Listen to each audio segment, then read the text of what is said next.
প্রিয় দেশবাসী, আজ বাংলাদেশ একটি গভীর সংকটময় মুহূর্তের মধ্য দিয়ে যাচ্ছে।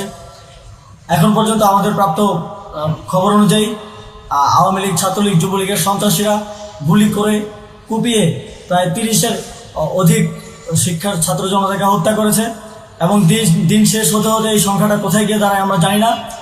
এরই প্রেক্ষিতে আমরা একটি সিদ্ধান্ত নিয়েছি, আমাদের একটি জরুরি সিদ্ধান্ত মোতাবেক আমাদের যে 6 তারিখের যে লং মার্চ টু ঢাকা কর্মসূচি ছিল সেটাকে আমরা একদিন এগিয়ে নিয়ে এসেছি। অর্থাৎ আগামীকাল 5ই অগাস্ট সারা দেশের মুক্তিকামী জনতাকে ঢাকার উদ্দেশ্যে রওনা হওয়ার জন্য আমরা আহ্বান জানাচ্ছি। যারা পারবেন, যাদের পক্ষে সম্ভব হবে, আজ রাতেই আপনারা ঢাকার উদ্দেশ্যে রওনা হয়ে যান। আমরা আগামীকাল সারা দেশের মুক্তিকামী জনতাকে ঢাকায় আসার আহ্বান জানাচ্ছি। বিশেষ করে ঢাকার আশেপাশের যে জেলাগুলো আছে, আপনারা দায়িত্ব নিয়ে মসজিদের মাইকে ঘোষণা দিয়ে যাদেরকে পাবেন সবাইকে নিয়ে ঢাকার উদ্দেশ্যে রওনা হন। এই লড়াই আমাদের জন্য একটি চূড়ান্ত লড়াই। আমরা চূড়ান্ত ঘোষণার জন্য প্রস্তুত, আমরা গণভবনের দিকে যাত্রার জন্য প্রস্তুত এবং সেই উদ্দেশ্যেই আপনারা সবাই ঢাকা আসুন। আমরা আপনাদের সবাইকে নিয়ে আমাদের চূড়ান্ত দাবি আদায়ে এগিয়ে যাব।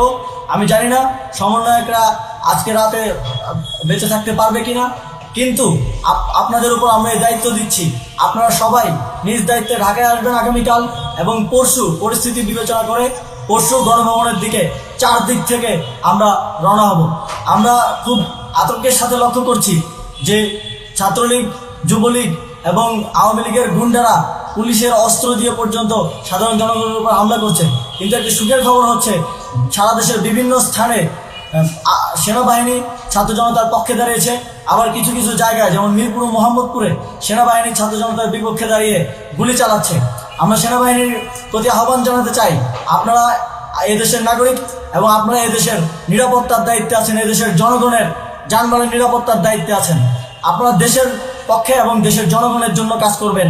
কোনো খুনি সরকারের জন্য, কোনো খুনি রাজনৈতিক দলের জন্য কাজ করবেন না। এটি এদেশের জনগণ আপনাদের থেকে প্রত্যাশা করে।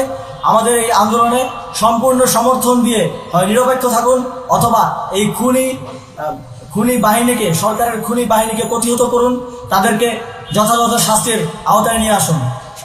যে কারফিউ সরকারের পক্ষ থেকে ঘোষণা করা হয়েছে, আমরা স্পষ্টভাবে বলতে চাই, সেনাবাহিনী এ ধরনের কোনো কারফিউ বাস্তবায়নের জন্য মাঠে না নামে।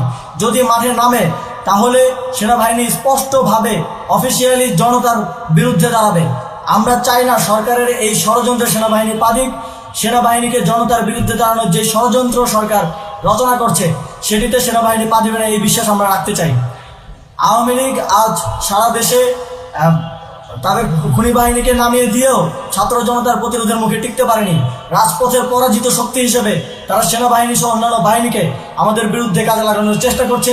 এই চেষ্টাকে, এই ষড়যন্ত্রকে ব্যর্থ করতে হবে এবং আগামীকাল সারা দেশে মসজিদে মসজিদে ঘোষণা দিয়ে ঢাকার উদ্দেশ্যে আপনারা রওনা হন। প্রত্যেকটি পরিবার থেকে অন্ততপক্ষে একজনকে ঢাকার উদ্দেশ্যে রওনা করে দিন, এই ইতিহাসের সাক্ষী হতে, একটি নতুন বাংলাদেশের অভ্যুদয় ঘটানোর একজন কর্মী হতে। ধন্যবাদ সকলকে।